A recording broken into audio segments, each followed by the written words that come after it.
Housing society संदर्भात एक संवेदना प्रत्येकाच्या मनामध्ये आहे.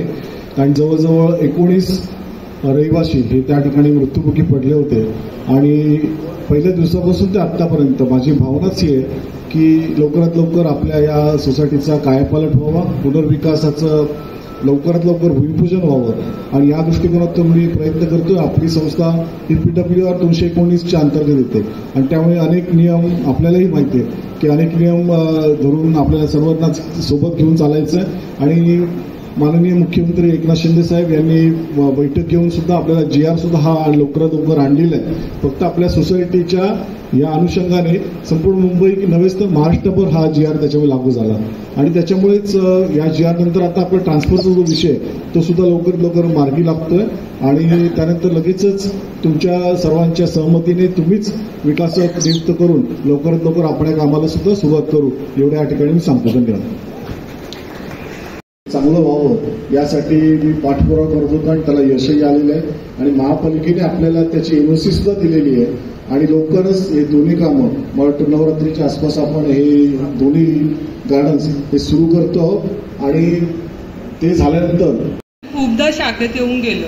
नाही तो बरोबर आहे. साहेबांचं फॉरवर्डिंग घ्या, तुमचा अर्ज घ्या आणि माझ्या ऑफिसला या. आम्ही तुम्हाला परवानगी देऊ, त्याला अनुदान पण मिळतं, फक्त काम तुम्हाला करावं लागेल. हा सर ते ठीक आहे पण बाजूला लाईन आलेली आहे. देणार आम्ही तुम्हाला, तुम्ही अर्ज करा. साहेबांचं फॉरवर्डिंग एक रिकमेंडेशन आम्ही तुम्हाला देऊ. जास्तीत जास्त पुढचे 10 दिवसांमध्ये परवानगी देऊ शकतो आपण, काही प्रॉब्लेम नाही. नाव काय म्हटलं तुमचं? नाव डोळस. हा, कल्पना नामदेव डोळस. स्वप्नजा नामदेव. कल्पना नामदेव डोळस. कल्पना नामदेव डोळस. नाव सुशांत भिसे आणि मी तुम्हाला लहानपणापासून ओळखतो कारण की तुम्ही त्यावेळी अभ्यासिका चालवायचं आणि मी तुमची कामं भरपूर बघितली आहेत नेहरू नगरमध्ये. सध्या असा प्रॉब्लेम आहे की आमची इमारत ही पुनर्विकसित झाली आहे आणि झालं असं आहे की आमची जी फेसिंग आहे ती म्हणजे आमच्या जवळपास 100 ते 200 विराडं जी आहेत ती मागे फेस करतात नाल्याला. आता नाले आहेत 2, एक आहे 118 119 साईडचा आणि एक आहे आमच्या इमारतीला अगदी लागून 6 फुटावर आहे. तो BMCने सफाई केली, भरपूर मागे लागून सुद्धा त्यांनी केली.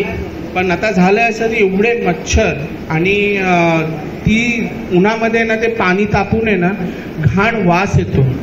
तर आणि त्या 2 नाल्यांमध्ये भरपूर मोठी जागा आहे. तर तिकडे आता गर्दुल्ले चर्ची वगैरे रेग्युलर येणं जाणं, त्यांच्या नैसर्गिक विधी चालू आहेत. पत्ते परत दारू वगैरे ते सगळं चालू आहे व्यवस्थित. आणि तिकडे त्या जागेत आमची अशी इच्छा आहे की जर तुम्ही गार्डन केलं तर कदाचित ह्या गोष्टींना आळा बसेल आणि जे मेन जे नाला आहे त्याच्यावर कॉन्क्रीटचं तुम्ही आवरण टाकावं ही आमची इच्छा नसून विनंती आहे. कारण की त्याच्यामुळे खूप रोग पसरत आहेत. डेंग्यू, फायलेरिया, मलेरिया भरपूर पेशंट आहेत आमच्या बिल्डिंगमध्ये. तर आपल्याला एक नम्र विनंती आहे की तुम्ही त्याबद्दल जरूर कारवाई करावी आणि मी तुम्हाला परत थँक्यू बोलतो. बऱ्याच दिवसांनी भेट झाली.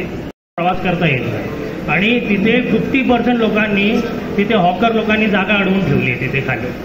तर ते कोणाच्या हद्दीमध्ये येतात म्हणजे BMC मध्ये येतं का रेल्वेमध्ये येतं ते जरा बघून ते त्याच्यावरती आपल्याला जरा एक हे करा. आणि रोड वायडनिंगचा जो प्रोजेक्ट आहे HCLR जर चालू झालं पण अजूनपर्यंत रोड वायडनिंग झाली नाही आहे त्यामुळे खूपच प्रॉब्लेम होत आहे. सगळे तिथून ट्रॅफिक येत आहेत आणि आपल्या जो जंक्शन आहे तिथे ट्रॅफिक जाम होत आहे. तर तो रोड वायडनिंगचा जो प्रोजेक्ट आहे तो पण प्लीज जरा करून घ्या. आपणच मागच्या आठवड्यामध्ये बैठक लावली होती आणि त्या संदर्भामध्ये HG बोरे मार्ग कुर्ला पूर्व कुर्ला स्टेशनपासून जो सुरू होतो तो पुढे आपल्या अबोदय बँकेपर्यंत विशेष करून. तर या ठिकाणी जो असलेले विविध जे प्रकल्प आहेत SRAचे आणि त्यामधलाच तुम्ही उल्लेख केलेला तोच एक प्रकल्प धम्म सोसायटीमधला आणि या संदर्भामध्ये मी वारंवार महापालिका आणि SRA यांच्या बैठका लावलेल्या आहेत आणि आता लवकरच काही सब्जेक्ट टू म्हणजे एखादा विषय ग्राह्य धरून आपल्याला काही जर का ते एखादा डेव्हलपर त्या संदर्भामध्ये अडचण निर्माण करत असेल तर ती जागा विकासकाकडून आपण तातडीने महापालिकेने ताब्यात घ्याव्यात अशा प्रकारच्या सूचना माननीय उपायुक्तांनी दिलेल्या आहेत. बरोबर ना? आणि त्या दृष्टिकोनातून आता लवकरात लवकर कारवाई होईल आणि मला वाटतं जे प्लॉट या विकासकांनी आपल्या अंडर ठेवलेले आहेत कंपाऊंड घालून, तर ते तातडीने लवकरात लवकर रिकामे करावेत आणि महापालिकेला हँडओव्हर करावेत. जर त्यांनी नाही केलं तर महापालिकेने त्याचा हँडओव्हर घ्यावा आणि जेणेकरून आपले लवकरात लवकर हे जे आपल्या पुणे स्टेशनचा मोठा विषय आहे रस्त्याचं रुंदीकरण ते तिथपर्यंत पुढपर्यंत आपल्या अबुधाबी बँकेपर्यंत बहुतेक SRNनी प्रकल्पांनी हँडओव्हर केलेले आहेत, काही ठिकाणी झालेलं नाहीये, तर ते सुद्धा लवकर लवकर व्हावं.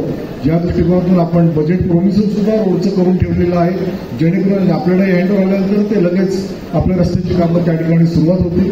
आणि त्याचबरोबर हे जे आपले संपूर्ण एक्झिब्रे रोड झाला त्या आपला सुद्धा केदारनाथ मंदिर मार्ग झाला, कारण बघितलं असेल काही मी कोणाला दोष देणार नाही, कोणाला नाव घेणार नाही, पण जे डिवायडरचं काम झालेलं आहे, जे मागचे डिवायडर होते ते अत्यंत चांगल्या प्रकारचे होते, RCC मध्ये होते, भक्कम होते, पण ते आताचे आपण जे डिवायडर बघितले ते कलात्मक पद्धतीने करायचा प्रयत्न झाला, पण ते अनसक्सेसफुल झालेलं आहे. आणि त्याच्यावर मी पुन्हा एकदा महापालिकेच्या अधिकाऱ्यांना आयुक्तांना विनंती केल्यानंतर आता HG रोडचे सर्वच आणि त्याचबरोबर केदारनाथ मंदिर आणि त्याचबरोबर शिवसृष्टीमधील सुद्धा जे मधले डिवायडर आहेत ते सुद्धा त्याचं काम साहेब आपल्याला लवकर लवकर आता चांगल्या पद्धतीने आणि आपल्या सर्वांच्या सूचनेनुसार आणि कायमस्वरूपीचं काम हे त्या ठिकाणी आपण सुरू करणार आहोत, जेणेकरून डिवायडर जे आता अत्यंत पडण्याच्या अवस्थेमध्ये आहेत तर ते आपण चांगल्या रीतीने चांगल्या दर्जाचे हे त्या ठिकाणी आपण करणार आहोत. आणि जे जे विषय असतील आपल्या कुर्ला स्टेशनच्या संदर्भामध्ये त्या संदर्भामध्ये सुद्धा लवकर आपण नवरात्रीच्या आसपास त्याच्यानंतर आपण पुन्हा एकदा उपायुक्तांकडे बैठक लावूया आणि त्याच्यामध्ये जे जे काही प्रश्न विचारणारे आहेत त्यांना आपण त्या ठिकाणी घेऊन त्या ठिकाणी लवकर कसा हा विषय त्याचा निष्कर्ष लागेल आणि लवकर काम कसं सुरू होईल या दृष्टीने प्रयत्न करूया. धन्यवाद. काही जर का अडचणी करत असतील, निर्माण करत असतील किंवा नागरिकांना त्याचा योग्यरित्या ते काम करत असतील तर निश्चितपणाने त्याची दाद आपण त्या ठिकाणी मागू आणि जर का त्यांनी व्यवस्थितरित्या आपल्याला सहकार्य नाही केलं तर निश्चितपणाने शासन दरबार माननीय मुख्यमंत्र्यांकडे ते हा विषय घेऊन, कारण शासनाचा प्रत्येकाचा वैयक्तिक हस्तांतरणाचा विषय आणि अत्यंत महत्वाचा विषय आणि तो मी नक्कीच मार्गी लावेल. धन्यवाद.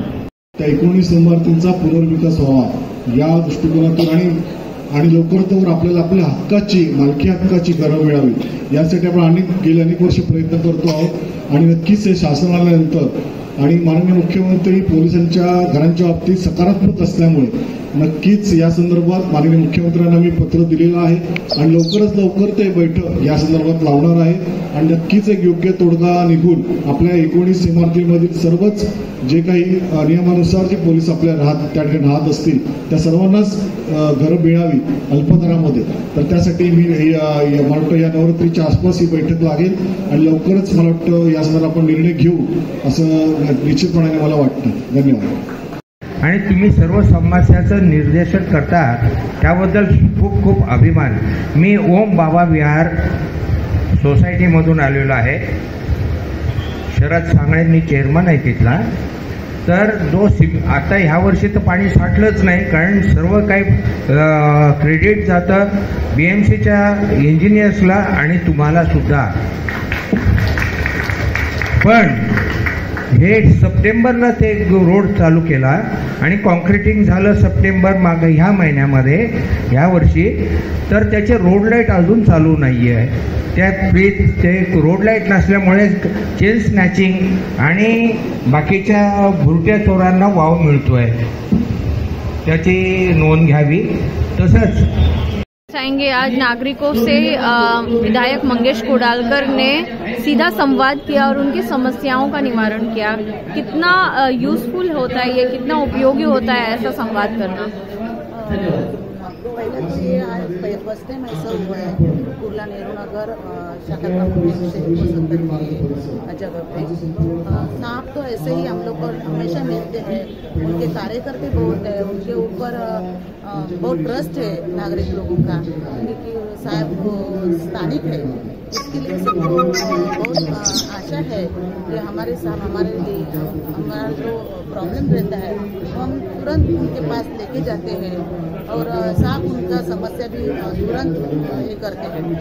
ऐसा नहीं होता है कभी कि साहब के पास कार्यकर्ता वो या कार्यालय से हो, किधर से भी उनके पास जब भी अपना क्वेश्चन रहता है तो साहब तुरंत उनके पीछे लगते हैं और ग्वाही देते हैं कि वो सच में पूरा हम लोग करके देंगे।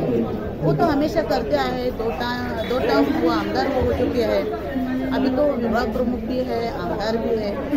2024 में जो आने वाला इलेक्शन है उसे तो हम लोग ऐसा कर रहे हैं, सोच रहे हैं कि साहब वापस आ जाएंगे तो हम लोग को और कुछ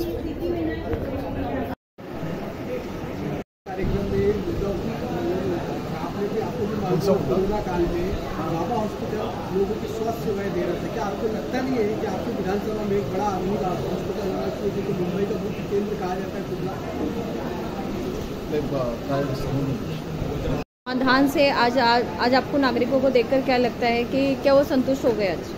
नहीं, इसके बारे में अगर नागरिक जो प्रश्न रहते हैं वो प्रश्न वो कहते हैं हमें, और अच्छी तरह से हम जो हमारे सब अधिकारी वो अधिकारी भी उसके समाधान और उत्तर भी देते, जवाब देते हैं, और इसीलिए यह जो थेट संवाद का कार्यक्रम है बहुत ही महत्वपूर्ण है। सर, कहीं ना कहीं आज थेट संवाद से और थेट समाधान से नागरिक काफ़ी संतुष्ट दिखाई दे रहे थे, क्या लगता है आगे इसी तरह का कार्यक्रम क्या और होना चाहिए? जरूर, मैंने अभी कहा कि ऐसे कार्यक्रम में पहले भी लिया करता था, लेकिन आगे भी जाके हमारे प्रभाग में ऐसे कार्यक्रम थेट संवाद के लिए। सर, क्या सिर्फ कुर्ला विभाग में यह थेट समाधान लिया जाएगा या फिर और भी कई इलाकों पर लिया जाएगा? मुंबई के और कौन कौन से इलाकों में? जो अभी विधानसभा है, कुर्ला विधानसभा, और विशेष रूप से कालिंदा में भी मैं ये प्रोग्राम लेना चाहूँगा। सुरक्षा को लेकर, अपराध को लेकर के और सामाजिक मुद्दे, बीएमसी से जुड़े मुद्दे को लेकर के रही है, उसमें सबसे ज़्यादा समस्या आपको कौन सी लगती है? लोगों को देखने में सबसे ज़्यादा समस्या है लोगों की जो स्वच्छता के बारे में है, पुलिस के बारे में है, और हम जो एरिया में रहते हैं उस बारे में पानी की समस्या है, क्योंकि इन समस्याओं को लेकर ज़्यादा लोगों की समस्या है। माननीय मुख्यमंत्री के पास निवेदन दिया हुआ है, और जगह की उपलब्धता हुई तो जरूर मैं इसके बारे में भारतीय शासन की ओर से एक और अस्पताल की मांग करता हूँ। सर, भाभा हॉस्पिटल की व्यवस्था की बात करें तो वहाँ पर सूत्रों के मुताबिक वहाँ पर ना सीनियर डॉक्टर्स होते, ना वहाँ पर कोई बड़े इलाज किए जाते, कुछ भी व्यवस्था वहाँ पे सही नहीं है। सर, लोगों का भी ऐसा कहना है। सर, क्या इस पर आपकी ओर से क्या कार्रवाई की जाएगी वो बताइए। भाभा हॉस्पिटल के बारे में वहाँ के वरिष्ठ जो डीन है, हमें उधर की व्यवस्था को जिससे मेरी बारंबार चर्चा हो रही है, इसके बारे में माननीय आयुक्त जी को भी मैंने निवेदन दिया हुआ है कि इसके बारे में अच्छे डॉक्टर वहाँ पे लाई जाए, ताकि हमारे जो पेशेंट्स हैं उनको अच्छी तरह का इलाज वहाँ पे हो, और इसलिए उनको निवेदन देते हैं कि जल्द से जल्द हमारे अच्छे डॉक्टर वहाँ पे आए। या सर्वांची एक थेट बैठक आज कुर्ला विधानसभेतील सर्व नागरिकांसोबत केली, विविध प्रश्न आज या ठिकाणी मांडले गेले, समाधानकारक उत्तरंसुद्धा बऱ्याच लोकांना मिळालेली आहेत। काही प्रश्नांचा पाठपुरावा करून त्याची सोडवणूक लवकर केली जाईल, आणि अशा प्रकारचा थेट संवाद हा कार्यक्रम सातत्याने आता राबवला जाईल, कारण लोकांचा जो उत्कृष्ट प्रतिसाद मिळालेला आहे तो निश्चितपणे वाखाणण्याजोगा आहे, आणि निश्चितपणानं त्यांचे जे प्रश्न आहेत ते प्रश्न जाणून घेऊन त्यांच्या प्रत्येक प्रश्नाची सोडवणूक केली जाईल या दृष्टिकोनातून हा कार्यक्रम सातत्याने चालवतो।